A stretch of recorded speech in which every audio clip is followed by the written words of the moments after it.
Uy, tanong lang.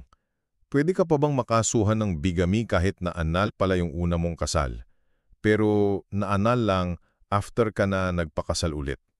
Hmm. Kung gusto mong updated sa mga kaso tungkol sa pamilya dito sa Pinas, mag-subscribe ka na. Ito ang mabilisang sulyap sa Antong v. Beronilla, GR no 183824. So, ito yung kaso tungkol sa bigamy, di ba? Yung pagpapakasal ulit habang may bisa pa yung unang kasal mo. Mahalaga to kasi dito nilinaw, ano ba talaga ang kailangan bago ka pwedeng humarap ulit sa altar? Una, ano bang nangyari?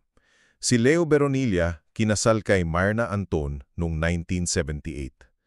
Tapos, habang kasal pa sila, pinakasalan niya si Cecile Maghihilio noong 1991. Siyempre, sinampahan siya ni Myrna ng bigamy. Pangalawa, ano yung naging issue? Si Beronilla gusto ipa-dismiss yung kaso.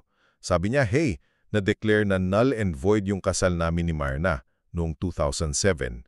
Kaso, 2007 yon pagkatapos niyang pakasalan si Maghihilio noong 1991. Argumento niya, since null and void from the start yung unang kasal, parang walang nangyaring unang kasal, so walang bigamy. Ang tanong, tama bang i-dismiss yung kaso dahil lang may declaration of nullity na nakuha after the fact?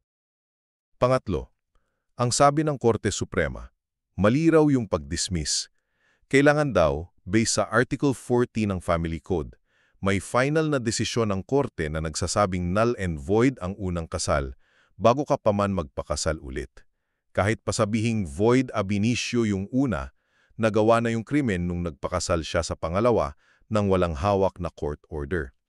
Yung depensa na nakuha lang yung annulment pagkatapos, kailangan patunayan sa trial yan. Hindi pwedeng pang-dismiss agad. Bottom line, kailangan mo ng judicial declaration of nullity bago ka magpakasal muli para iwas bigamy. Paano kaya kung walang Article 40? Iba kaya ang hatol?